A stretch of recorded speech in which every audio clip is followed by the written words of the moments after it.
اعوذ باللہ من الشیطان اللعین الرجیم بسم اللہ الرحمن الرحیم رب اشرح لی صدری ویسر لی امری واحلل عقدۃ من لسانی یفقہوا قولی ان اللہ وملائکتہ یصلون علی النبی یا ایہا الذین آمنوا صلوا علیہ وسلموا تسلیما۔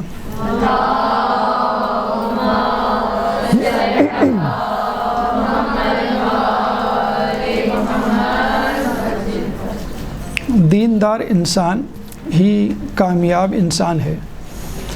اس حوالے سے ہماری گفتگو کا سلسلہ پچھلی نشست میں شروع ہوا تھا اور ہم نے 10 خصوصیات آپ لوگوں کے لیے منتخب کی تھی کہ جو خصوصیات ایک کامیاب انسان میں ہونی چاہیے، لیکن اس سے پہلے اگر انسان دیندار ہوتا ہے تو اس میں بھی وہ 10 خصوصیات ہوتی ہیں، یا یوں کہہ لیجئے ایک کامیاب انسان میں جتنی بھی خصوصیات ہوتی ہیں وہ تمام کی تمام خصوصیات ایک دیندار انسان میں بھی ہوتی ہیں، بدرجہ اولیٰ ہوتی ہیں، اور پھر وہی خوبیاں ایک کامیاب انسان کی صورت میں اس کو کامیاب بناتی ہیں۔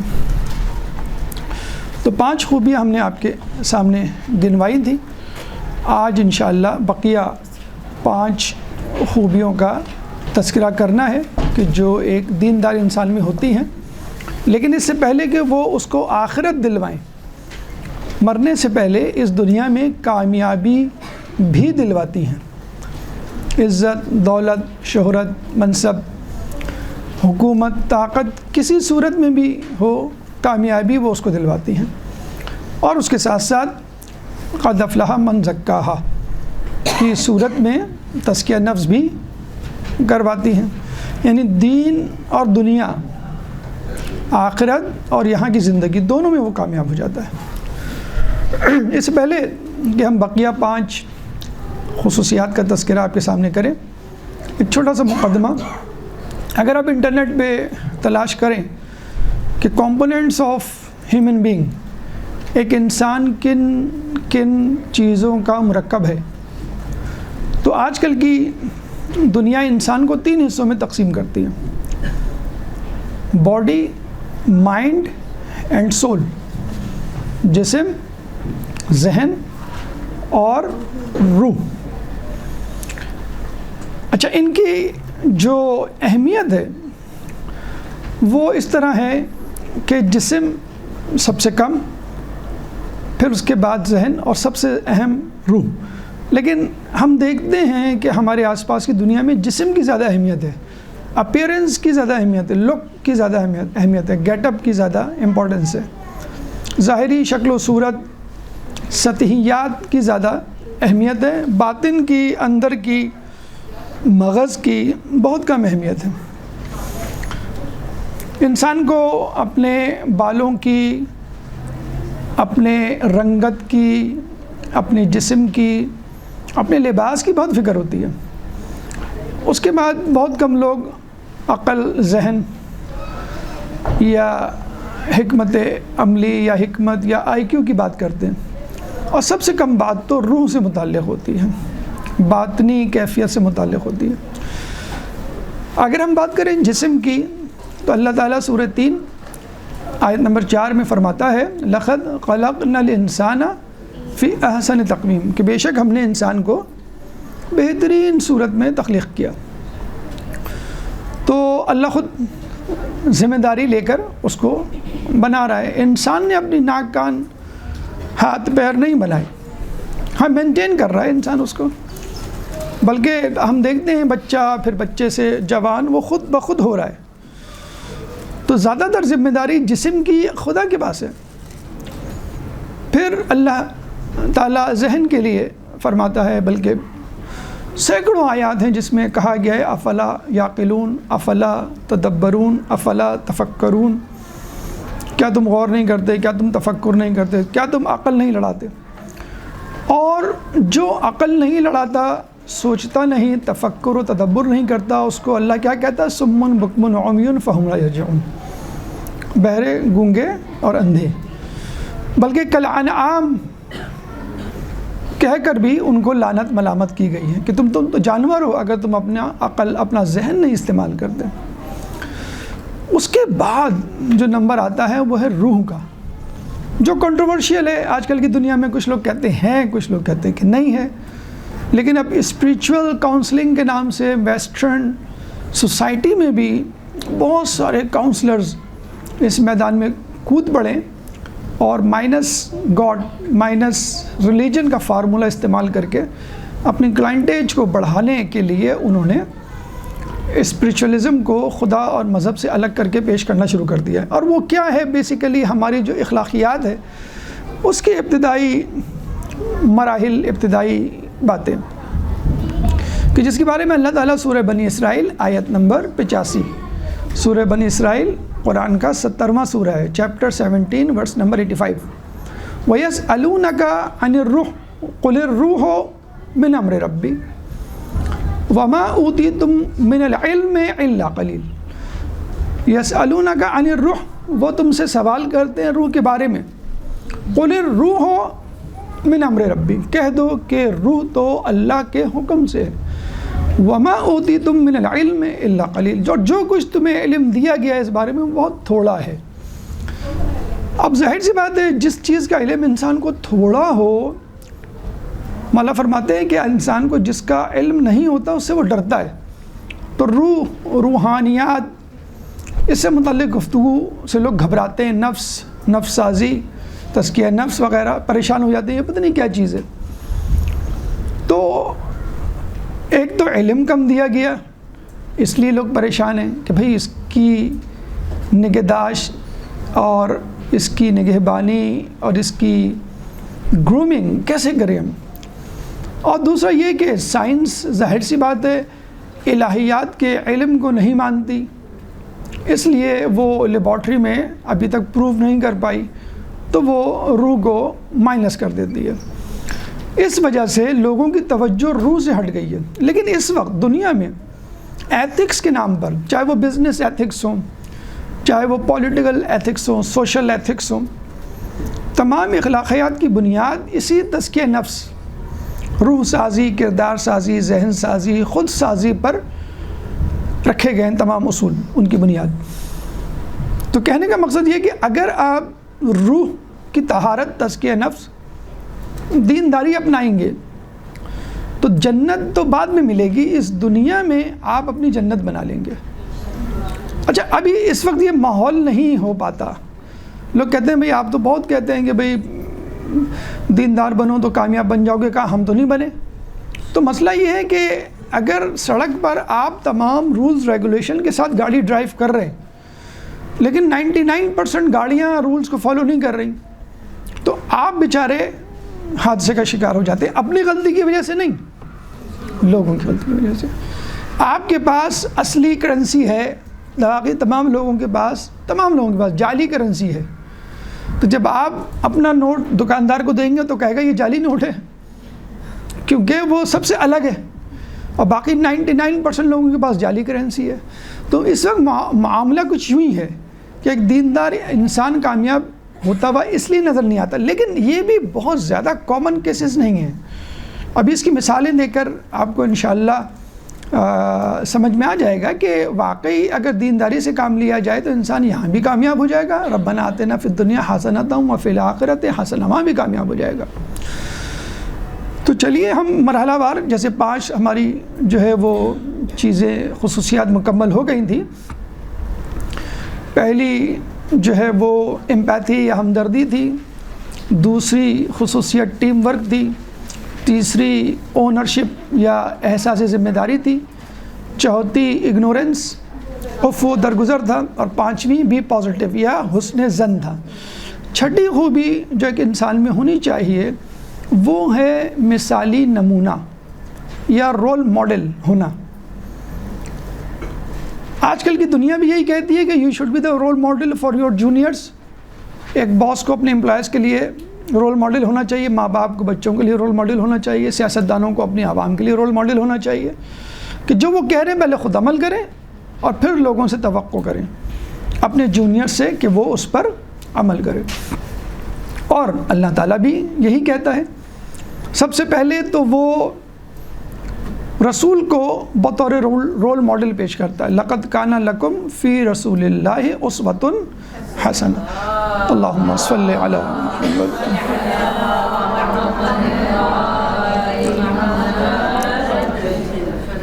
بے شک تمہارے لیے رسول ایک بہترین نمونہ ہے.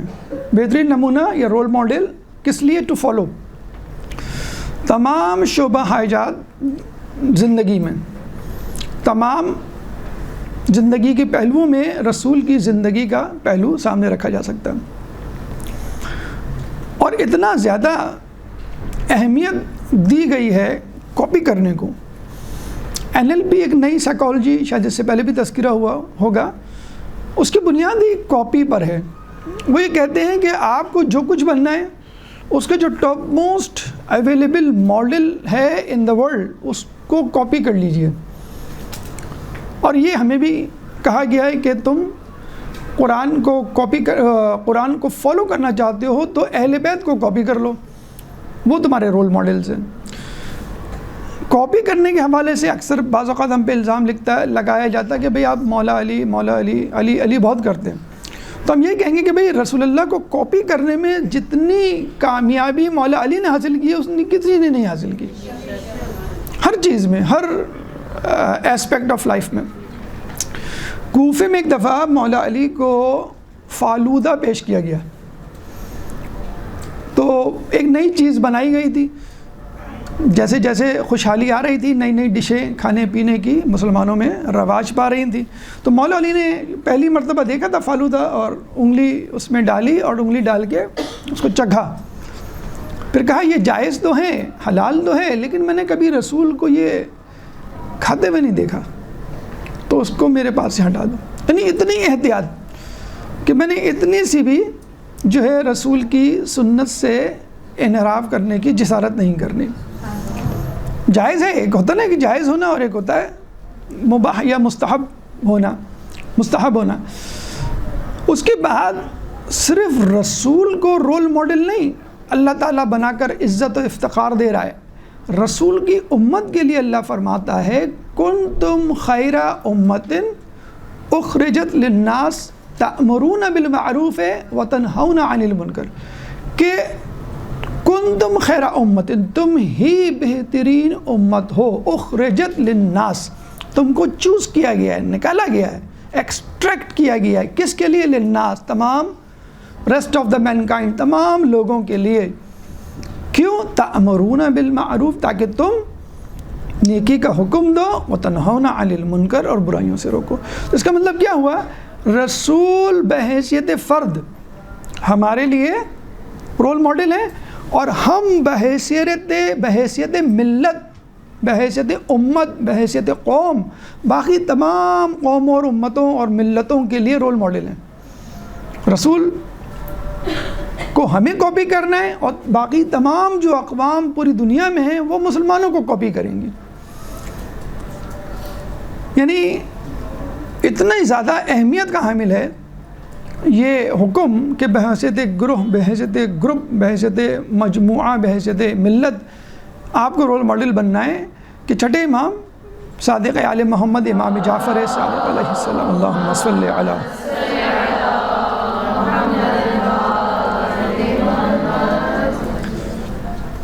کونوا لنا زینہ ولا تکونوا علینا شینا، کہ دیکھو ہمارے لیے باعث زینت بنو، باعث ننگ و عار، ذلت و رسوائی نہ بنو.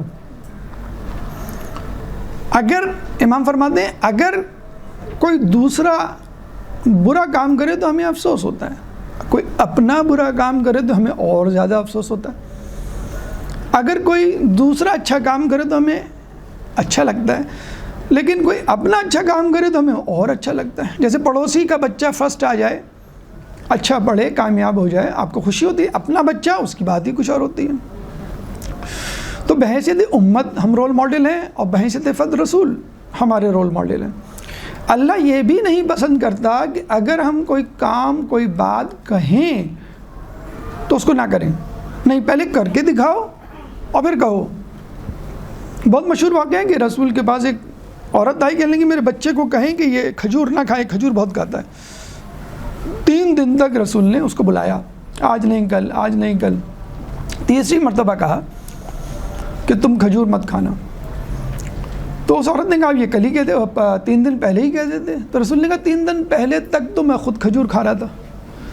یعنی رسول کے لیے کھجور کھانا منع نہیں تھا، لیکن حفظ ما تقدم کے طور پر، احتیاط کے طور پہ اس عام کھجور کھانے کی فریکوینسی کو بھی انہوں نے ڈیلیٹ کر دیا کہ نہیں میں 3 دن تک مطلقاً نہیں کھاؤں گا، پھر کہوں گا تاکہ میں کہہ سکوں اگر بچہ پلٹ کے پوچھے، عاقل پوچھے بھئی آپ بھی تو کھاتے ہیں، کل میں نے دیکھا آپ کو بچے کو منع کر رہے ہیں۔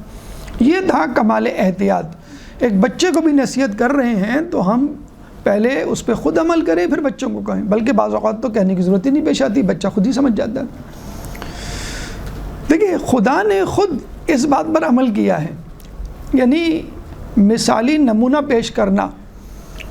اللہ اگر اس رول ماڈلنگ یا مثالی نمونہ پیش کرنے کو پسند نہ کرتا تو فقط کتابیں اتار دیتا، صحیفے نازل کر دیتا، کافی تھا۔ لیکن اللہ نے قرآن، توریت، زبور، انجیل، آسمانی کتابیں اور آسمانی صحائف اتارنے کے بعد انبیاء بھی بھیجے ساتھ ساتھ۔ کیوں کہ رول ماڈل ایک ہمارے سامنے ہو، ورنہ ہم کہہ سکتے تھے کہ بھئی قرآن بڑا مشکل ہے، ہم کیسے عمل کریں؟ رسول نے عمل کیا، اہل بیت نے عمل کیا۔ تو رول ماڈل کو پیش کرنا تو روز اول سے، بلکہ دیکھا جائے تو اللہ نے رول ماڈل پہلے پیش کیا اور اس کو کاپی کرنے کے لیے فالوورز بعد میں پیدا کیے۔ آدم پہلے آئے، قابیل اور حابیل تو بعد میں پیدا ہوئے، پہلے آدم کو نیچے بھیجا گیا۔ تو یہ اللہ کی طرف سے ایک طریقہ، ایک اصول ہے رول ماڈلنگ کا کہ رول ماڈل ہونا چاہیے، اس کو دیکھ کے لوگ جو ہے وہ فالو کریں، اب چاہے چھوٹا سا مسئلہ ہو یا بڑا مسئلہ ہو۔ پھر اللہ خود اپنی مخلوق کے ساتھ ساتھ چلتا ہوا ہر چیز پر پہلے عمل کرتا ہوا نظر آتا ہے۔ ایک دفعہ بارش کی دعا کی کسی نبی کی امت نے تو بارش نہیں ہوئی، اس نبی نے اللہ سے رجوع کیا تو اللہ نے کہا کہ اس گروہ میں ایک گناہ گار شخص بیٹھا ہوا ہے، جب تک وہ ہوگا میں دعا قبول نہیں کروں گا۔ تو موسیٰ علیہ السلام یا کوئی نبی تو انہوں نے کہا کہ بھئی ایک گناہ گار شخص بیٹھا ہوا ہے، وہ اٹھ کے چلا جائے۔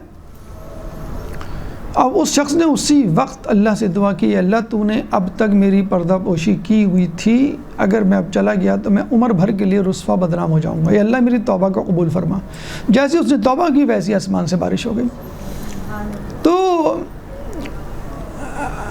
یہ بھی ملتا ہے کہ نبی نے اللہ سے کہا کہ تو مجھے بتا دے تاکہ میں اس کو نکال دوں، تو اللہ نے کہا کہ جو چیز میں دوسروں کے لیے نہیں پسند کرتا وہ کام میں خود کیوں کروں؟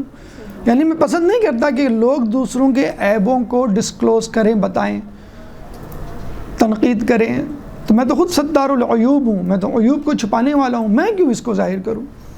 تو اللہ تعالیٰ جو کام کروانا چاہتا ہے اس کام کو خود پہلے عمل کر کے دکھاتا ہے۔ ایک نبی نے اللہ سے کہا کہ اللہ میں ہر قسم کی آزمائش پہ عمل کرنے کو، گزرنے کو تیار ہوں، لیکن ایک آزمائش ایسی ہے کہ اگر تو وہ اٹھا لے تو میرے لیے بہت کام آسان ہو جائے گا۔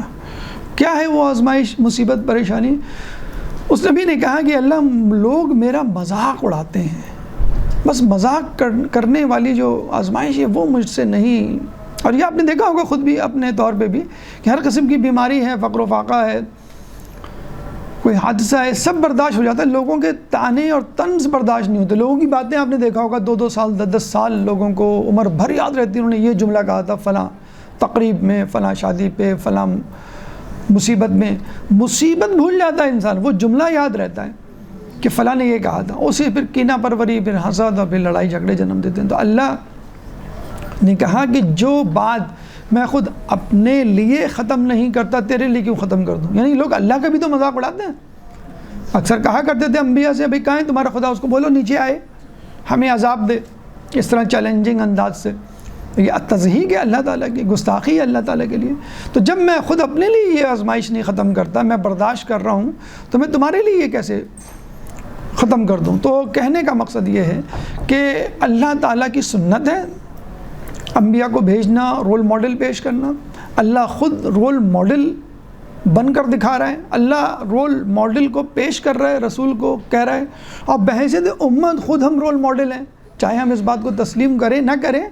ہم کہتے ہیں نا، اکثر لوگ تنقید کرتے ہیں یہ علماء، یہ ملا، یہ مولانیاں، یہ ذاکرین، یہ خود تو کرتے نہیں ہیں کچھ، اور ممبر پہ کہتے رہتے ہیں ٹھیک ہے وہ جہنم میں جائیں گے، لیکن آپ خود عمل کر رہے ہیں اسلام پر، تو آپ کیا مستثنیٰ ہیں؟ ٹھیک ہے ان کو جہنم کا سب سے نچلا طبقہ ملے گا منافقت کی وجہ سے کہ جو وہ کہہ رہے ہیں وہ کر کیوں نہیں رہے، لیکن آپ پہ تو ذمہ داری ہوتی ہے، اگر آپ نہیں بھی کہہ رہے تو بھی آپ کو کرنا ہے۔ نماز کی تلقین آپ نہیں کر رہے تو کیا آپ قیامت میں یہ کہہ کے چھٹ جائیں گے کہ بھئی میں تو کہتا ہی نہیں تھا کسی کو نماز پڑھنے کا، تو مجھ پہ تو واجب نہیں ہوں، آپ پہ تو پھر بھی واجب رہے گی۔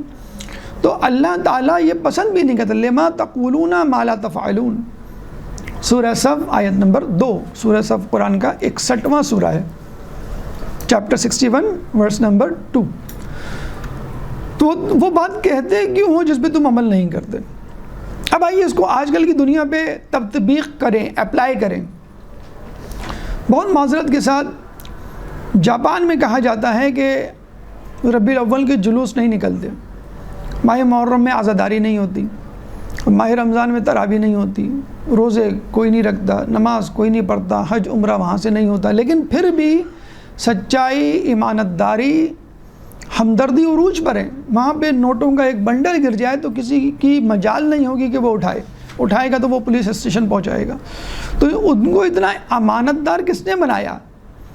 ان کی رول ماڈلنگ نے بنایا۔ اس کا مطلب کیا ہوا؟ ہمارے یہاں تقاریر، تحریر، ممبر، محراب، مجلس، مدرسہ، ہر چیز وافر مقدار میں ہو رہی ہے، لیکن عمل کے اعتبار سے اکثر یہ گلہ کیا جاتا ہے کہ جو ہم کہہ رہے ہوتے ہیں وہ خود عمل نہیں کر رہے ہوتے ہیں، یعنی علماء سے لے کے بزرگ، والدین، اساتذہ، ہر کسی پر، عام آدمی ایک دوسرے کے لیے جو کہہ رہا ہوتا وہ خود نہیں عمل کر رہا ہوتا۔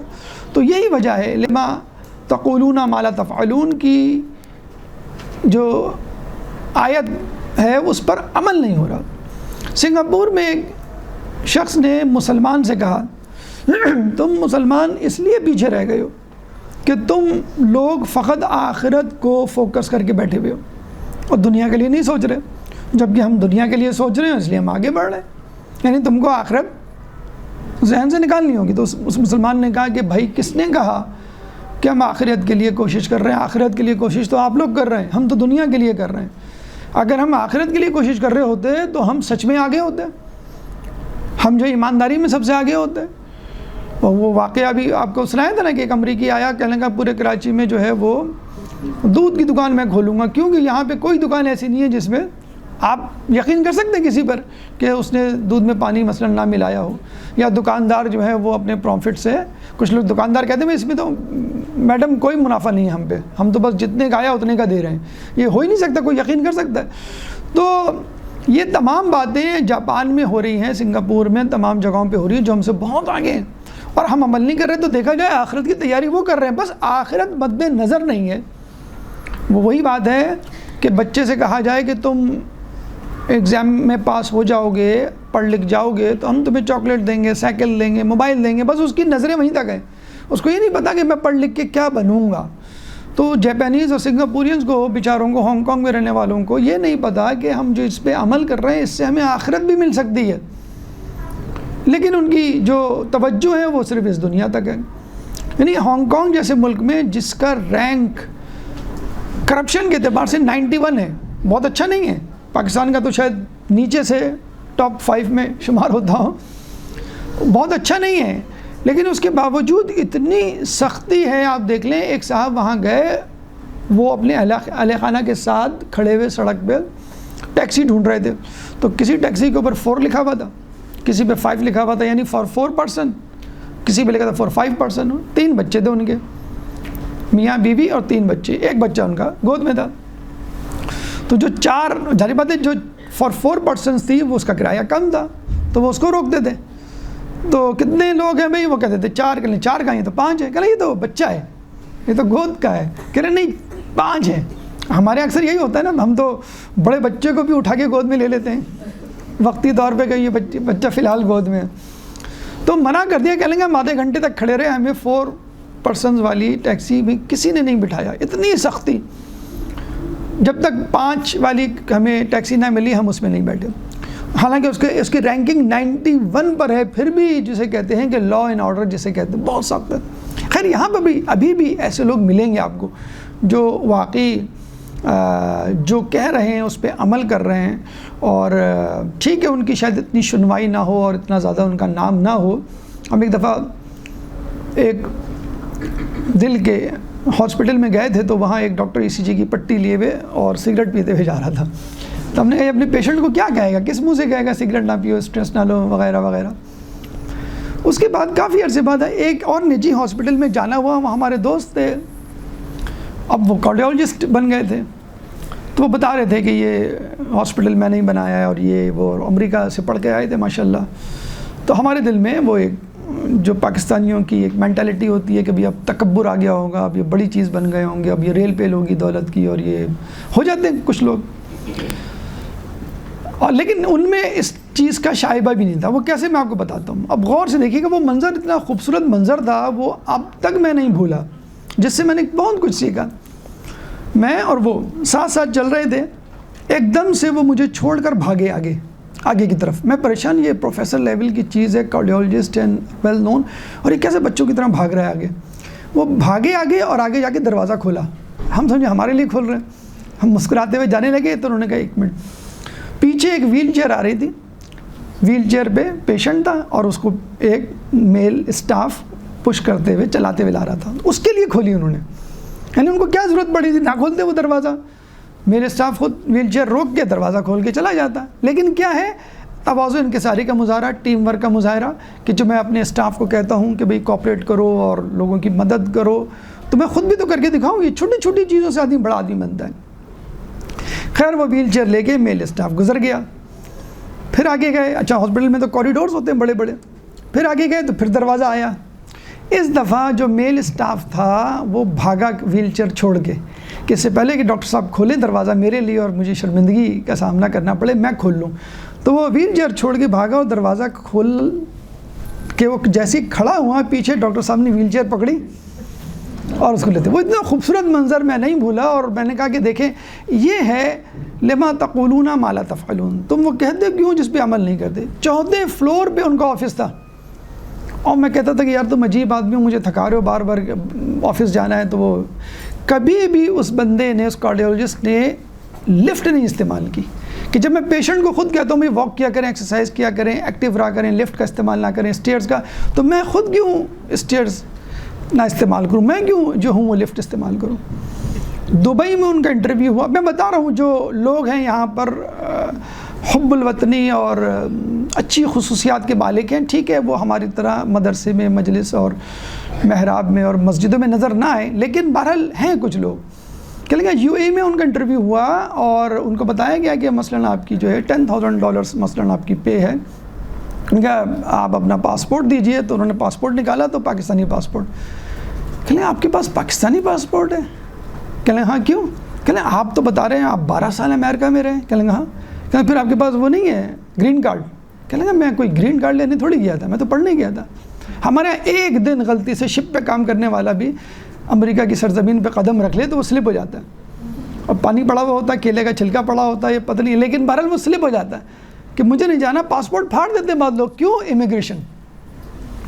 یعنی افسوس ہوتا ہے کہ جس رسول کی وجہ سے ہم ناجی قوم، ناجی ملت، نجات یافتہ لوگ کہلائے، جس کے لیے کہا گیا کنتم خیر امتن، تم سب سے بہتر ہو، تو ہمارا ملک بھی سب سے بہتر ہونا چاہیے، ہمارے اعداد و اطوار اور نشست و برخاست، گفتار و کردار بھی سب سے اچھی ہونی چاہیے۔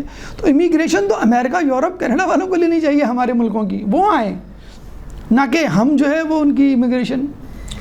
تو وہ کہہ رہے ہیں کہ فوراً جو وہ گلف کنٹری کا جو انٹرویو لینے والا بیٹھا ہوا تھا، اس نے کہا کہ سر ہم آپ کی تنخواہ آدھی کر رہے ہیں، آدھی دیں گے ہم آپ کو تنخواہ، کیونکہ آپ کے پاس امریکہ کا گرین کارڈ نہیں ہے، مطلب امریکن پاسپورٹ نہیں ہے آپ کے پاس۔ یہ بتائیں، یہ مینٹلٹی ہے مسلمانوں کی کہ وہی ڈگری، وہ تمام چیزیں اس کے پاس، لیکن چونکہ اس کے پاس پاکستان کا پاسپورٹ تھا، امریکہ کا پاسپورٹ نہیں تھا، تو اس کو اب کہیں جا کے انہوں نے لیا، کیونکہ ان کی فریکوینٹ ٹریولنگ اتنی ہوتی، کہتے ہیں یہاں پہ مجھے امیگریشن پہ روک لیتے ہیں، 10 سوال کرتے ہیں۔ اب میں ان کو امریکہ کا پاسپورٹ دکھاتا ہوں تو فوراً صحیح ہے سوری سر آپ کو ہم نے روکا، صرف اس وجہ سے. اور وہ کہہ رہا ہے کہ میں اپنی بچیوں کی وجہ سے یہاں آ گیا. جب پوچھا کہ میں بچیوں کی وجہ سے یہاں آ گیا، لیکن یہاں آ کر مجھے بڑا افسوس ہوا. میری بچیاں کہتی ہیں کہ بابا یہاں پہ کرسمس امریکہ سے زیادہ منایا جاتا ہے، یہاں پہ ہیلووین ڈے، ویلنٹائن ڈے امریکہ سے زیادہ. آپ ہمیں کہا کرتے تھے یہ تو گوروں کی عادت ہے، یہ تو کرسچنز کرتے ہیں. وہ وہاں یہی کہا کہ ان کو بہلا پسلا دیا کرتا تھا، دس از نان آف اے بزنس، یہ مسلمانوں کا نہیں ہے. یہ کہتے ہیں بابا یہاں پہ کیا مسلمان نہیں رہتے؟ یہاں تو سب لوگ یہ بڑے تم تراق سے مناتے ہیں. ہمارے وہاں تو امریکہ میں آپ کہتے تھے کہ گوروں کے لیے. کہہ رہا میں یہاں کی پریشان ہو گیا ہوں، میں بچیوں کو اب کیسے سمجھاؤں. کتنے لوگ کینیڈا، امریکہ، یورپ سے آتے ہیں، کہتے ہیں کہ یہاں پہ لوگ فجر میں نہیں اٹھتے، وہاں پہ ہم بچوں کو نماز شب پڑھوا رہے ہیں کینیڈا میں بیٹھ کے. اسے کہتے ہیں کہ آدمی جب باہر ہوتا ہے تو اس کو ہوم سکنس ہوتی ہے، اس کو گھر کے کھانے کا اور لوگوں کے خلوص کا پتہ چلتا ہے. اس طرح دین کا بھی باہر جا کے اندازہ ہوتا ہے. تو کہنے کا مقصد یہ ہے کہ قرآن ہمارے لیے ہے، رسول ہمارے لیے، اسلام ہمارے لیے، عمل کوئی اور کر رہا ہے. میں خواب ہوں کسی اور کا، مجھے دیکھتا کوئی اور ہے. تو خدا را رسول آپ کے رول ماڈل ہیں، تمام انسانیت کے لیے رول ماڈل ہیں. آپ خود بحیثیت امت اور ملت، ایک قوم کے آپ رول ماڈل ہیں، آپ کو رول ماڈل بننا چاہیے. تو یہ چھٹی چیز کہ جو ایک دیندار انسان میں ہوتی ہے، ہونی چاہیے. اسلام، قرآن، حدیث سب یہی کہہ رہے ہیں. اور رول ماڈلنگ کو کس نے اپنا لیا ہے؟ باقی لوگوں نے اپنا لیا ہے. ایک درود پڑھ دے محمد والے محمد.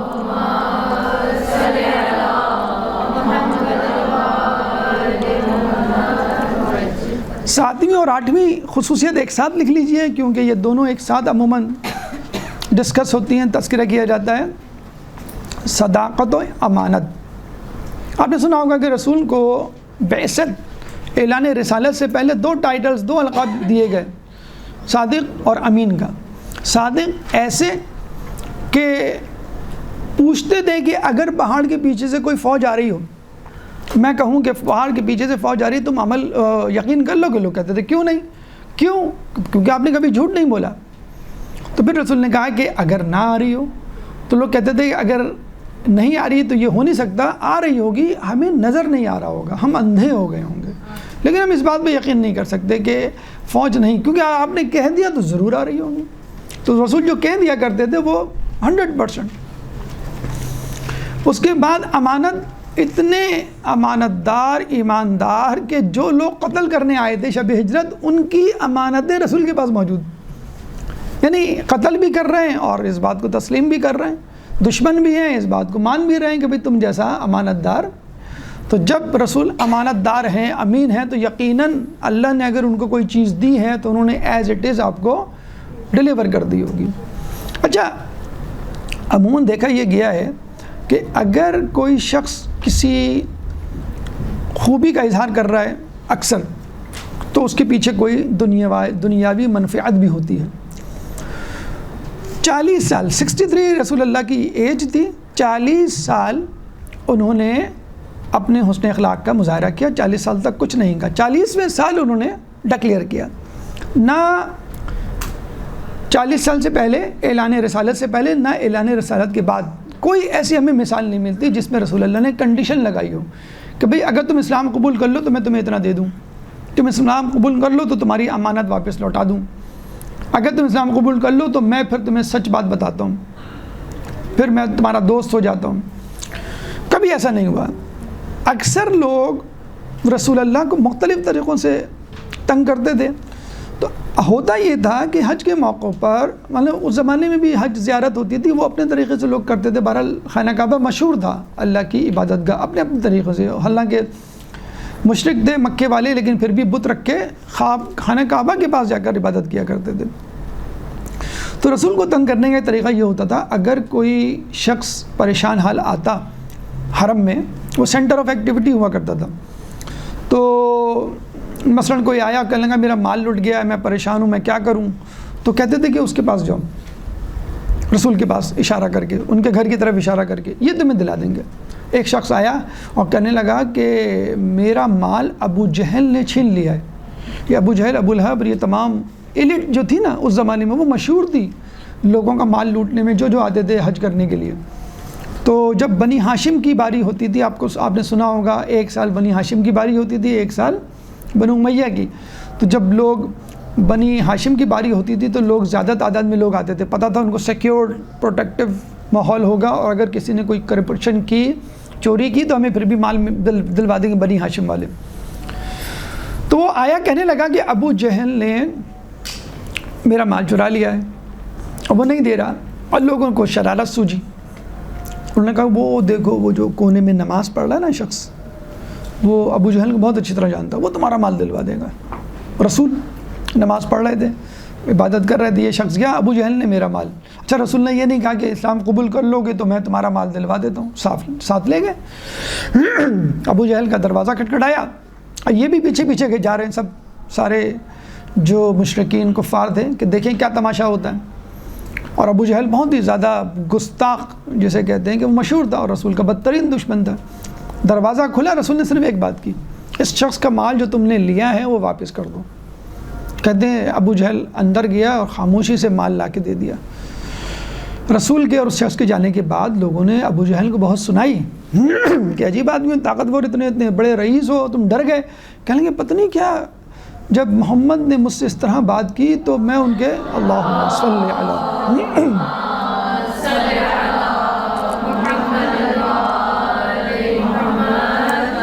میں ان کے روب میں ایسا آیا کہ مال واپس کیے بغیر نہیں بنی. تو رسول کہہ سکتے تھے کہ بھائی تو میں نے تم پہ احسان کیا، حل جزاء الاحسان الا الاحسان، آپ مجھے جو خوش کرو اور اس مال میں سے کچھ دو، یا کم از کم میرے پیروکاروں میں شامل ہو جاؤ، کوئی کنڈیشن نہیں. رسول کے پاس جنگ احد کے بعد مدینے میں مکے کی ایک گلوکارہ، ایک رقاصہ آئی، فاحشہ عورت آئی. جیسے وہ آئی تو رسول نے پوچھا کیا تو اسلام لا چکی ہے؟ اس نے کہا نہیں.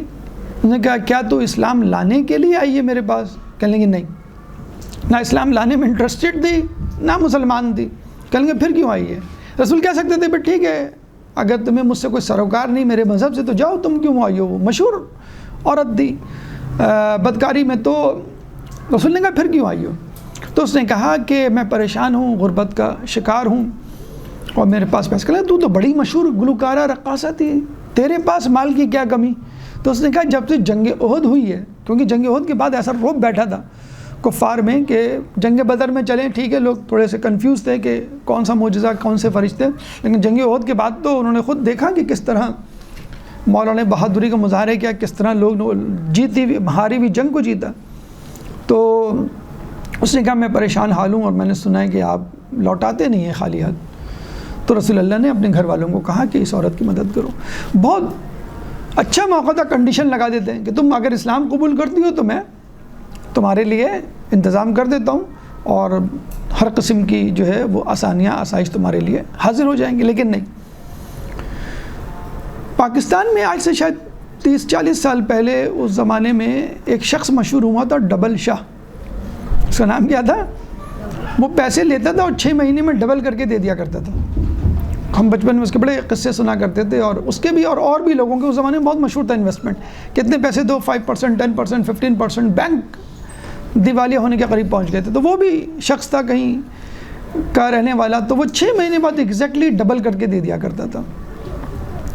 تو لوگ 1 لاکھ دیتے، 6 مہینے بعد 2 لاکھ، پھر 10 لاکھ دیتے تھے، 20 لاکھ، اور وہ پورے پاکستان میں مشہور ہو گیا. مطلب پھر کروڑوں لوگ دینے لگے، اور جب اس کی مالیت، اس کے پاس جو رقم تھی اربوں تک پہنچ گئی تو وہ غائب ہو گیا.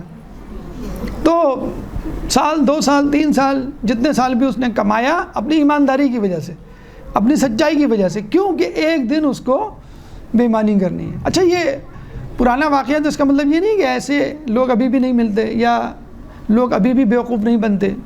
بے وقوفوں کی کمی نہیں غالب، ایک ڈھونڈو 1000 ملتے ہیں. ابھی ہمارے دوست اسی کراچی کے رہنے والے 2 سال پہلے ہم سے کہہ لیں گے آپ کے پاس کوئی انویسٹمنٹ ہے کہ میں نے کہا نہیں، کہہ لیں گے میں ایک جگہ جمع کرا رہا ہوں 18 مہینے بعد ڈبل ہو جائیں گے. تو میں نے کہا دیکھ لیں، سوچ لیں. کہہ لیں نہیں میں نے کنفرم کر لیا اور میں تو آفس بھی ہو کے آیا ہوں، اور جہاں اس کا فارم ہے کسی گاؤں دیہات میں، اس فارم کا وزٹ بھی کر کے آیا ہوں. اور پھر وہ بتانے بھی لگے کہ 2-4 مہینے بعد کہ ہاں مجھے تو مستقل رقم مل رہی ہے. بلکہ اس نے کہا ہے کہ اگر آپ رقم نہ لیں تو ڈبل ہو جائیں گے 18 مہینے بعد. تو میں نے اس کو رقم واپس لوٹا دی ہے. میں لے لوں گا یا 6 مہینے بعد لے لوں گا مثلا. اور فارم بھی دیکھ کر آئے یہ وہ, اور پھر ان کی دیکھا دیکھی ان کے گھر والوں نے بھی. ابھی 2 سال جب گزر گئے یعنی, تو ہم ان سے ملے, کیا ہوا, کہ میں تو بچ گیا, میرے بعد جو لوگ آئے وہ لٹ گئے. میں نے جو 10 لاکھ جمع کرائے تھے وہ مجھے مل گئے. یعنی 10 لاکھ 20 لاکھ ہو کے نہیں ملے, 10 لاکھ مل گئے, کیونکہ جو 50 لاکھ جو بھی پروفٹ رکھا تھا 10% بھی اگر آپ لیں تو 1 سال میں ڈبل ہو جاتے ہیں 10 مہینے میں.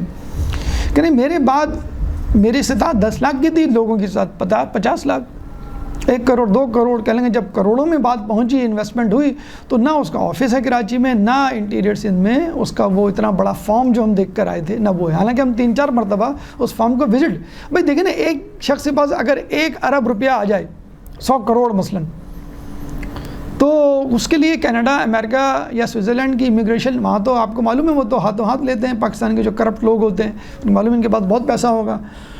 ہم لوگوں کو کرپٹ بنانے میں سوئس بینک کا بہت بڑا ہاتھ ہے, کہ وہ پوچھتے ہی نہیں ہے کہ یہ رقم کہاں سے آئی. ہاں, اپنے وہاں کیا کوئی شخص ہو تو ایک چیز پوچھتے ہیں کہ آپ تم نے رقم جو ہے وہ کہاں سے حاصل کی. تو اگر آدمی کوئی سچ بولتا ہے, امانت داری کا مظاہرہ کرتا ہے, تو وہ بھی اس کو جمع کر رہا ہوتا ہے کہ جب مکمل طور پہ اعتماد ہو جائے گا لوگوں کا تو پھر میں کرپشن کروں گا. تو رسول کی کیا سنت تھی, کیا طریقہ تھا, کہ جس کا جو کام میں کر سکتا ہوں حصہ بقدر جسرت, جتنی سکت وہ میں کروں گا, اس کے لیے کوئی شرط نہیں طے کروں گا, حتیٰ کہ آخرت کی, اسلام کی بھی شرط نہیں لگاؤں گا. اچھا, یہاں پہ جو اہم چیز ہے اس بحث سے قطع نظر, اصل تو گفتگو ہماری یہ ہو رہی ہے کہ دیندار انسان کامیاب انسان ہوتا ہے. تو اس دینداری نے, صداقت و امانت نے, صادق و امین کے ٹائٹلز نے رسول کو کیا فائدہ دیا. اب لوگ کہتے ہیں بھائی دیکھیں رسول صادق و امین مشہور تھے, 40 سال بعد جب انہوں نے رسالت کا اعلان کیا تو دیکھا کیسے لوگ جو ہے وہ ان پر ایمان لے آئے.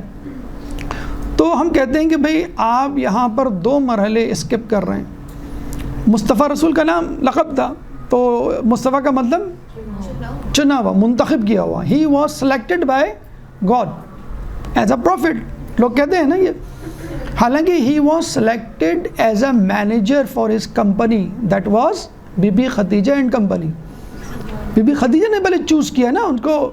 ان کے جب قصے سنے, چرچے سنے, ان کے پاس کوئی بھی نہیں تھا, ملکۃ العرب تھی. اور کیسی ملکۃ العرب تھی, 50% of the assets of Mecca belong to her. کہتے تھے کہ جو ایکسپورٹ کا مال تھا وہ اس کی ڈھیری بنائی جاتی ایک جگہ, اور بی بی خدیجہ کے مال کی, اور باقی لوگوں کے مال کی ڈھیری جو ہے انبار ایک جگہ لگایا جاتا تھا. تو دونوں کا مال, بلکہ بی بی خدیجہ کا مال اونچا رہتا تھا. یعنی اس کا مطلب ہے پورے مکے کی 50% مارکیٹ جو شیئر تھا اس کی مالک تھی, وہ مور دین 50%. اس کا مطلب ہے وہ she was the richest woman, man اور وومن میں سب سے زیادہ رچ ہوئی نا. تو بی بی خدیجہ کو تلاش تھی کسی آنیسٹ, کسی سچ بولنے والے آدمی کی. اچھا, رسول کا ایک دن کا بھی ایکسپیرینس نہیں تھا تجارت کا, وہ تو بکریاں چلایا کرتے تھے, ایک عام سے آدمی تھے, نہ ان کے خاندان میں کوئی ایسی بڑی تجارت اگر تھی بھی تو بہت چھوٹے لیول پہ, نہ کوئی سی وی, نہ کوئی انٹرویو. صرف ان کے چرچے اتنے سنے کہ ایک غلام سے کہا کہ جا کے پوچھو لوگوں سے. انہوں نے کہا کہ ہاں واقعی لوگ تو کہتے ہیں کہ وہ بہت صادق, بہت امین ہیں اور بہت سچ بولتے ہیں. بی بی نے کہا ٹھیک ہے, ان کو بولو کہ میرا مال شام لے کر جائیں. اور وہ پھر مال لے کے گئے, اور معجزاتی طور پہ نہیں, معجزے الگ ہوئے ہیں کہ درخت جھک جایا کرتے تھے, بادل سایہ کرتے تھے, وہ ایک الگ مسئلہ ہے. لیکن جو پروفٹ ہوا ہے وہ کئی گنا زیادہ ہوا, اور وہ خالصتاً ان کی ایمانداری اور سچائی کی وجہ سے. بلکہ رسول اللہ نے اپنے غلام کو کہا جو ساتھ گیا تھا, میسرہ کو یا کسی کو, کہ یہ چیز ہے, اس میں یہ فالٹ ہے, یہ نہیں بیچنا. اگر کوئی بضد ہو, اصرار کرے تو کہنا کہ یہ فالٹ ہے اس کے اندر, تو اس کی قیمت کم ہوگی. تو اس نے بیچ دیا اور بھول گیا کہ رسول نے کہا تھا اس میں فالٹ. گاڑی بیچتے ہیں نا آپ, تو لوگ کہتے ہیں کہ بتائیے گا مت اس میں کہ یہ ایکسیڈنٹ ہو چکا ہے, یا ری پینٹ ہے, یا بیٹری پرانی ہے. کیوں بھائی نہیں بتائیے گا؟ کہنے بس آپ اس کو کہیں تم خود دیکھو, پکڑ کے دکھاؤ. نہیں پکڑا تو خوش, اچھا ہے. آپ کو کام کروانے جائیں تو لوگ پوچھتے ہیں کہ بھائی آپ کو گاڑی رکھنی ہے یا بیچنی ہے. کہیں بیچنی ہے تو پھر کیوں کام کروا رہے ہیں, کیوں خرچہ کر رہے ہیں؟ اپنے پاس رکھنی ہے تو پھر آپ خرچہ کریں. یعنی تم اس وقت تک مومن نہیں ہو سکتے جب تک دوسرے کے لیے وہ چیز نہ پسند کرو جو اپنے لیے کرتے. وہ حدیث کہاں گئی؟ تو رسول جب آئے واپس اور کہا کہ وہ کیا ہوا، کہنے کا وہ مال تو میں نے بیچ دیا اور غلطی سے میں بھول بھی گیا. تو رسول اپنا مال، اپنی دکان، اپنا قافلہ چھوڑ کے اس کو ڈھونڈنے کے لیے نکل گئے. پتہ نہیں کب کہاں وہ جا کے ملا، اور وہ حیران و پریشان، پورے شام میں کھلبلی مچ گئی کہ یہ عجیب شخص مکے سے آیا جو اپنا نقص بتا کے مال بیچ رہا ہے کہ اس میں یہ خرابی ہے اور کم بیچ رہا ہے، اتنی قیمت میں نہیں بیچ رہا. کبھی کسی نے ایسا نہیں کیا. تو اور لوگ جسے کہتے ہیں آنے لگے اور پھر کئی گنا پروفٹ ہو. معجزاتی طور پہ نہیں، صداقت اور امانت پر عمل کرتے ہوئے پورا حساب دیا بی کو لا کے. اچھا، دوسرے اسٹیپ جو بھول جاتے ہیں کہ ہی was selected as life partner. پہلے بزنس پارٹنر بنایا، بلکہ امپلائی بنایا، بزنس پارٹنر اور پھر لائف پارٹنر. عموماً ہوتا یہ ہے پسند کی شادی میں عموماً. اچھا، یہاں پہ بھی ایک جملہ ہے، پتہ نہیں کہنا چاہیے کہ نہیں کہنا چاہیے، کہ لوگ کہتے ہیں کہ عمران خان جب وہاں جیتا تھا 1992 کے ورلڈ کپ میں تو پوری ٹیم سے زیادہ عمران خان کا چرچا تھا. انٹرویو اس کے، فوٹوگراف اس کی، ویڈیو اس کی، اتنا چرچا ہوا کہ جمائمہ نے باقاعدہ پروپوز کر دیا کہ دیکھیں کتنی آزادی ہے انگلینڈ میں. تو ہم نے کہا بھائی 1400 سال پہلے بی بی خدیجہ نے خود پروپوز کیا تھا رسول اللہ کو. رسول اللہ نے رشتہ نہیں بھیجا تھا، بی بی خدیجہ نے رشتہ بھیجا تھا. ہاں، یہ الگ بات ہے آج کل رشتے جو ہے وہ فیس بک، انٹرنیٹ، ٹویٹر، انسٹاگرام پہ بھیجے جاتے ہیں اور پھر 1-2 سال کی گفتگو کے بعد طے پاتے ہیں کہ اب امی ابا کو بلائیں گے نہیں، بیچ میں ڈالیں گے نہیں یا کورٹ میرج کر لیں. تو ایک ڈگنیفائڈ وے میں انہوں نے باقاعدہ پروپوز کیا اور پھر ان کی شادی ہوئی. شادی ہونے کے بعد کہتے ہیں بس یہ چند مہینے کا رومانس ہوتا ہے، پھر بعد میں سب پتہ چل جاتا ہے، سارے جو ہے گن کھل جاتے ہیں ایک دوسرے کے. اب آپ دیکھیں روز بروز رسول کی قدر و منزلت میں اضافہ ہوتا رہا.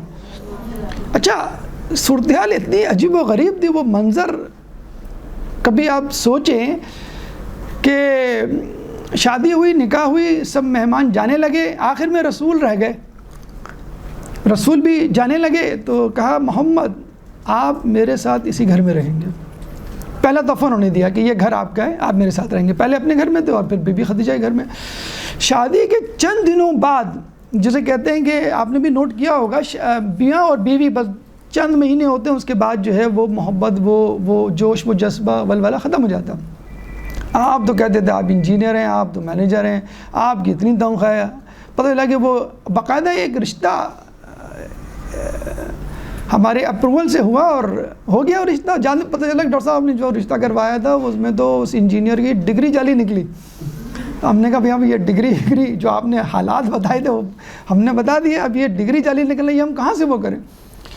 تو وہ لوگ کہتے ہیں لڑکیاں بھی تو اپنا گھر کہیں اور بتاتی ہیں، رشتہ لڑکی کو وہاں دکھایا، پتہ چلا رہتے کہیں اور تھے. تو میں نے کہا بھائی جب لڑکیاں اور لڑکے دونوں طرف سے جھوٹ بولا جائے گا شادی اسی طرح فلاپ ہوں گی.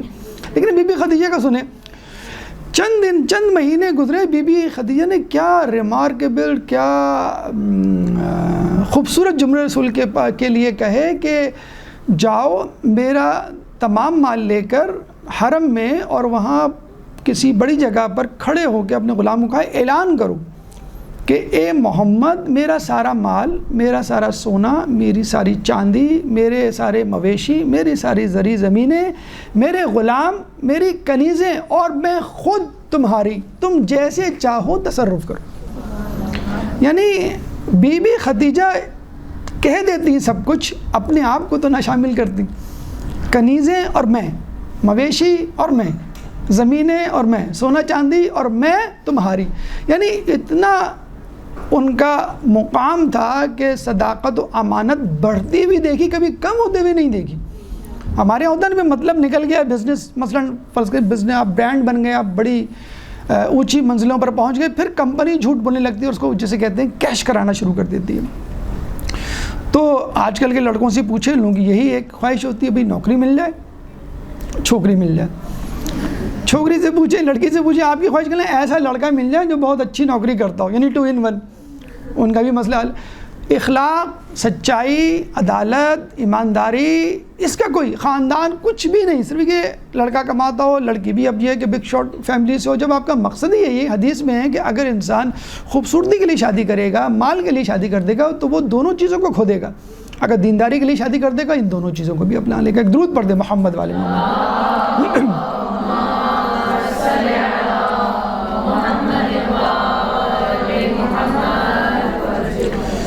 تو صداقت و امانت. اس کے بعد ایک درود پڑھ دے محمد والے محمد.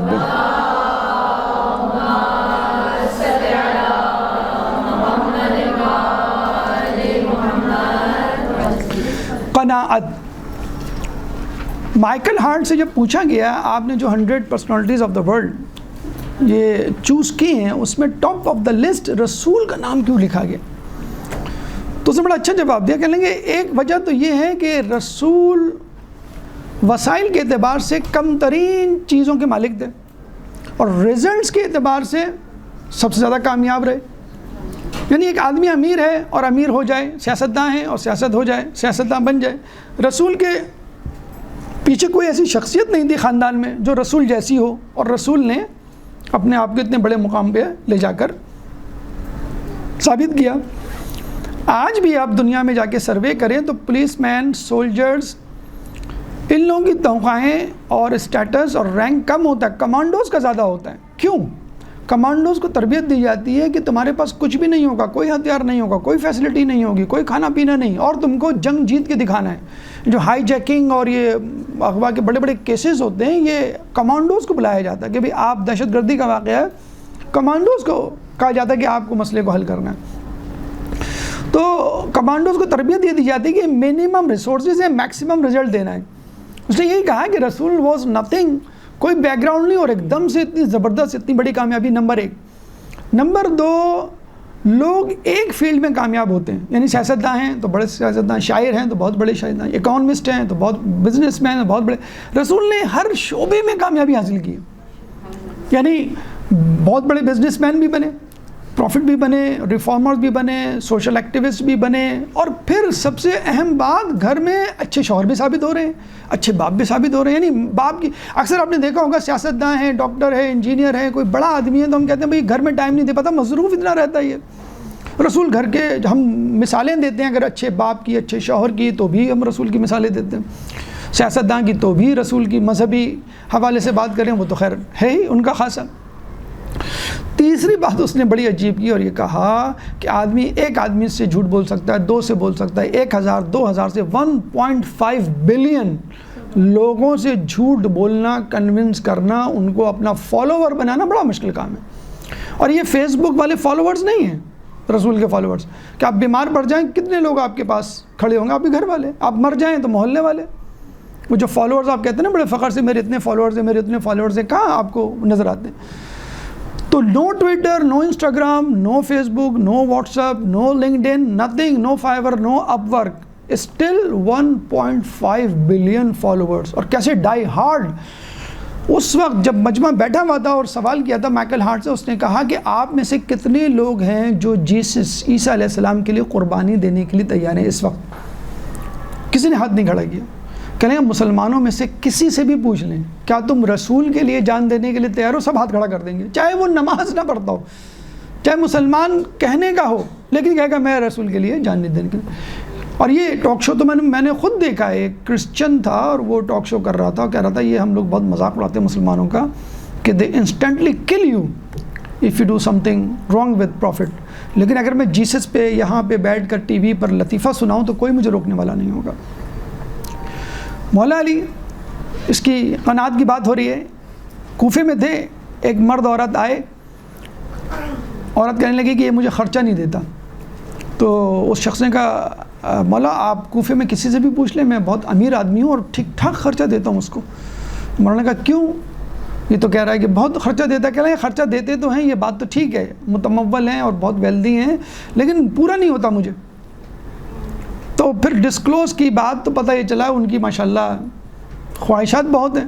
تو مولانا نے کہا کہ دیکھو اپنی خواہشات کو اپنی ضروریات کا تابع بناؤ. اور پھر یہ بھی کہا کہ ضروریات تو فقیر کی بھی پوری ہو جاتی ہیں اور خواہشات بادشاہ کی بھی پوری نہیں ہوتی. فقیر کے پاس کچھ بھی نہ ہو تو 2 روٹی چاہیے نا، ضروریات زندگی جسے کہتے ہیں، ایک بستر چاہیے، ایک لباس چاہیے بس. اور بادشاہ ہو تو اس کو پوری دنیا دے دی جائے تو کہا نہیں مجھے ایک اور دنیا چاہیے، مریخ بھی بادشاہت کرنی ہے. اب یہ دونوں جانے لگے. لڑکی نے، عورت نے پلٹ کے پوچھا مولا یہ تو بتائیے خواہشات اور ضروریات کا پتہ کیسے چلے گا؟ بھئی کسی کا لیٹسٹ ماڈل کا موبائل یا گاڑی ضرورت ہے، اوکے کہتا ہے کہ نہیں میرے تو اس کے بغیر بھی چھوٹے موٹے موبائل سے، چھوٹی موٹی گاڑی سے یا چھوٹے موٹے مکان سے کیسے پتہ چلے گا؟ تو انہوں نے بڑی اچھی بات کی جو ہمارے لیے بہت اچھا آج کل ایک طریقہ ہے اپنی معیشت کو صحیح کرنے کے لیے. مولانا نے کہا کہ جو چیز تم کو گھر بیٹھ کے یاد آئے وہ تمہاری ضرورت ہے، اور جو چیز تمہیں بازار جا کے یاد آئے وہ تمہاری خواہش ہے۔ بازار میں آپ 10,000 روپے لے کے جاتے ہیں، 3-4 جوڑے خریدنے جاتے ہیں تو پتہ چلتا ہے کہ جو جوڑا پسند آ رہا ہے وہی 10,000 کا ہے، ایک ہی لے سکتے ہیں۔ مثلا ہوتا ہے نا، جو چیز پسند آتی ہے اس کے لیے بجٹ نہیں ہوتا، جو بجٹ ہوتا ہے اس دکاندار بھی کہتے تھے آپ اتنا بجٹ تو آپ اس کو چھوڑ دیں، آپ جو ہے یہ لے لیں۔ تو گھر میں رہ کر تیسرے امام کا قول ہے نا کہ اپنی عورتوں کو باہر جانے سے روکنے کے لیے لباس میں کمی کر کے ان کو روکو۔ تو جب آدمی کے پاس چیزیں ہوں گی، مثلا موبائل ہے، گاڑی ہے، تو وہ دکھانے کے لیے باہر جائے گا، لباس ہے تو وہ دکھانے کے لیے باہر جائے گا۔ تو باہر جانا کا مقصد یہ ہے کہ آپ کے 200-400 1000 یا جتنے بھی ہیں وہ کپڑے یا پیسے خراب، اور جب واپس آئیں گے تو آپ، میں جو جوڑا پہن کے گئی، جو گاڑی میں گیا، جو موبائل میرے ہاتھ میں تھا اس سے اچھی چیزیں تو لوگوں کے پاس۔ تو جو چیزیں گھر میں بیٹھ کے یاد آئیں وہ آپ کی ضرورت ہے، اور جو باہر جا کے بازار جا کے لوگوں کو دیکھ کے یاد آئیں وہ آپ کی خواہشات ہیں۔ اب آ جائیں آخری چیز کی طرف۔ اچھا، اب اس میں تطبیق اپلیکیشن بھی سن لیجئے۔ جس گھر میں قناعت ہوگی اس گھر میں دال روٹی بھی لوگ ہنس بول کے کھائیں گے، اور جس گھر میں قناعت نہیں ہوگی، آپ دیکھ لیں بڑے بڑے ریسٹورنٹ میں لوگ بیٹھے ہوئے ہوتے ہیں، منہ بنے ہوئے ہوتے ہیں، اسٹیک منگایا 1000 روپے کا اسٹیک، یہ پسند نہیں آیا، صحیح نہیں تھا، نہیں پسند آیا کوئی بات نہیں، دوسری چیز منگا لو۔ ایسے ایسے لوگ اپنے، کسی کو یہ کھانا ہے کسی کو وہ کھانا ہے، مطلب جو جسے کہتے ہیں نا، جو مزہ گھر میں مونگ پھلی کھانے میں ہے نا، اور ممبنی کے دانے جو گر جاتے ہیں اس کو ڈھونڈ کے پکڑ کے اٹھا کے کھانے میں ہے، ایک دوسرے سے چھیننے میں جو مزہ ہے، اور مونگ پھلی میں 4 دانے نکلے، اوہ میرا نام تو Guinness book of world record میں آ گیا، پھر 4 دانے نکلے۔ تو جو اگر گھر میں قناعت ہوگی تو خود بخود مسئلہ حل ہو جائے گا، قناعت نہیں ہوگی تو آپ دیکھ لیں، جو گتم گتا، ہر کسی کے پاس موبائل، ہر کسی کے پاس گاڑی، ہر کسی کے پاس کمرہ، لیکن دلوں میں کنیکشن نہیں۔ 4 آدمی 4 کمروں میں 4 لوگوں سے محو گفتگو ہوں گے باہر کے، اور بھائی وہی 4 لوگ ٹیرس میں آ جائیں۔ وہ ایک صاحب تھے، پوش علاقے میں رہتے تھے، کہیں گے ایک دفعہ ہماری لائٹ چلی گئی اور جنریٹر کا پیٹرول بھی ختم ہو گیا، اور وہ دن ہماری زندگی کا خوبصورت ترین دن تھا۔ کیوں؟ کامن روم میں سب آگے بیٹھے ہوئے تھے، اور جو گپ شپ چلی، دادا ابو اپنی باتیں سنا رہے تھے، امی اپنی باتیں، بھیا اپنی کالج کے قصے، بچہ اپنی گلی کی باتیں۔ تو کہنا پہلا موقع تھا کہ ہم سب اتنے جسے کہتے ہیں کہ ایک ساتھ بیٹھے تھے بہت عرصے کے بعد۔ تو بعض اوقات مال یا خواہشات جسے کہتے ہیں، اصل چیز تو خواہشات ہے، مال کم ہو زیادہ ہو اس کا تعین تو آپ کریں گے۔ تو ضروریات انسان کو خوش کر دیتی ہیں، قناعت ضروریات پہ قانی کر دیتے ہیں انسان کو، اور خواہشات انسان کو ایک بے چینی اور مضطرب والی حالت میں رکھتی ہیں۔ ایک درود پڑھ دے محمد والے محمد۔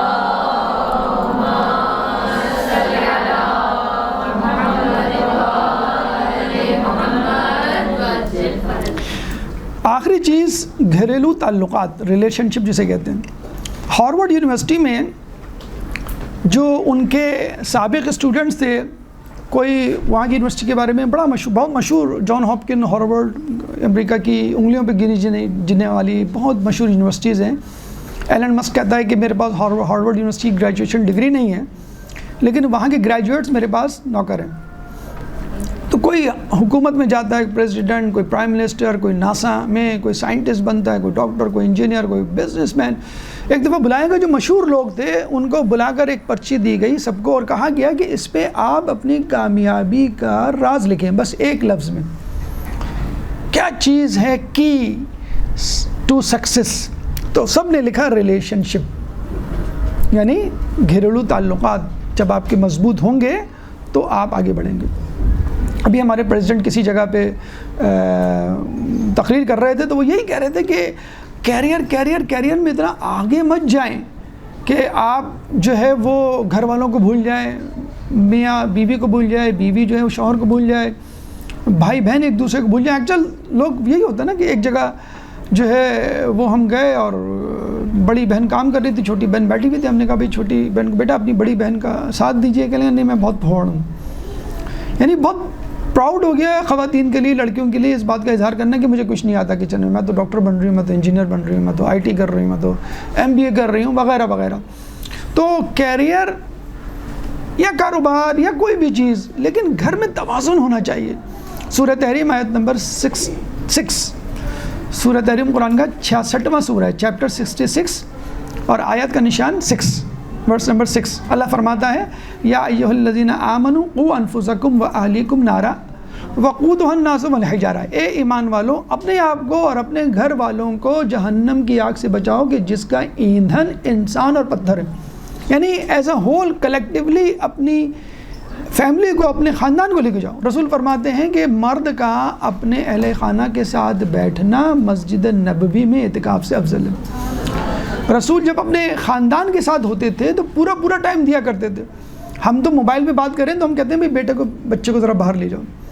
رسول نماز پڑھ رہے ہیں، حسین کو قیام کی حالت میں گود میں لیا ہوا ہے، جب سجدے میں جا رہے ہیں، رکوع میں جا رہے ہیں، سجدے میں جا رہے ہیں تو فرش پہ رکھ دیتے ہیں، پھر دوبارہ قیام کے لیے کھڑے ہوتے ہیں تو پھر دوبارہ حسین کو بتلانا چاہ رہے ہیں کہ آج نماز کے قیام میں حسین میرے ساتھ ہے، کل حسین کے قیام میں میں حسین کے ساتھ ہوں گا۔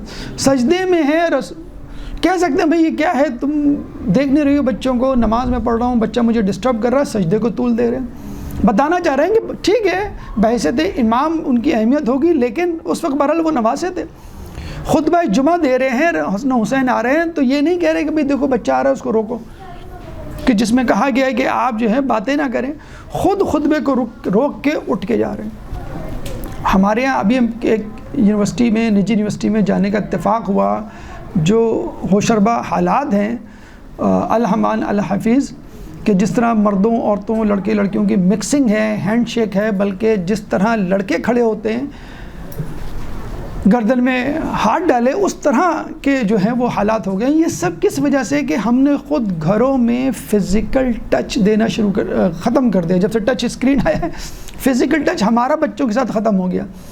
بیوی کو رسول اللہ جب آتے تھے تو باہوں میں لیتے تھے، چومتے تھے، تو ازواج میں سے کوئی کہتا تھا کہ اتنی بڑی ہو گئی ہے 18 سال کی جوان، آپ اس طرح اس کو پیار کرتے ہیں؟ کہتے ہیں رسول اللہ کہا کرتے تھے مجھے اس کے جسم سے جنت کی خوشبو آتی ہے۔ حسن و حسین بیٹھتے تھے، کہتے تھے کہ اونٹ چاہیے ہمیں، رسول نے کہا میں بن جاتا ہوں اونٹ۔ اس کی تو وہ بھی ہوتی ہیں لگامیں، گلے میری لو لٹ میری زلفیں، یہ تمہارے لیے لگام کا کام۔ تو یہ فزیکل ٹچ ختم ہو گیا ہے، ساتھ بیٹھنا، ایک دوسرے کو سننا ختم ہو گیا ہے۔ تو لوگ یونیورسٹیز، کالجز، آفیسز وغیرہ میں بھی اپنی جسے کہتے ہیں اپنے دل کی بھڑاس نکالتے ہیں۔ تو گھر کا سکون ہوگا تو آپ باہر کامیاب ہوں گے۔ ٹھیک ہے رسول کی رسالت، علی کی ولایت اپنی جگہ، لیکن یہ بی بی خدیجہ کی تسلی و تشفی تھی غار حرا میں وحی آنے کے بعد کہ رسول کو حوصلہ ہوا۔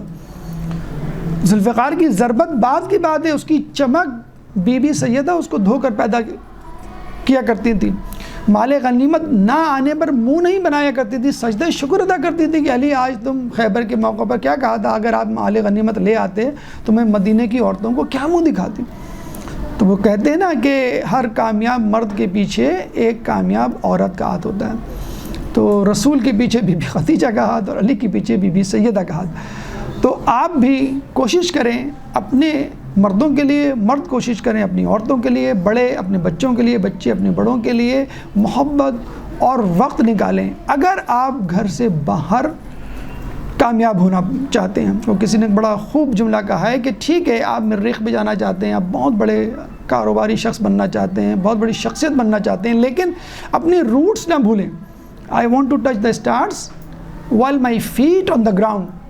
آپ ضرور ستاروں کو چھوئیں لیکن آپ کے قدم زمین پر ہونے چاہیے۔ اللہ تعالیٰ سے دعا ہے کہ جو کچھ پڑھا سنا اس پہ عمل کرنے کی توفیق عطا فرما، جو پریشان حال ہیں ان کی پریشانی کو دور فرما، جو بے روزگار ہیں ان کو رزق حلال عطا فرما، جو رزق حلال کما رہے ہیں ان کے رزق حلال میں برکت عطا فرما، جو مقروض ہیں ان کے قرضوں کو عطا فرما، جو زندان میں ان کو رہائی عطا فرما، جو سفر میں ان کو ان کے پیاروں سے ملا، جو گمشدہ ہیں ان کو ان کی منزل تک پہنچا، جو مظلوم ہیں ان سے ظلم کو دور فرما، امام کے ظہور میں تعجیل فرما، ہمیں ان کے انصار و اعوان میں شامل فرما۔ ربنا تقبل منا انک انت السمیع العلیم وتب علینا انک انت التواب الرحیم برحمتک یا ارحم الراحمین۔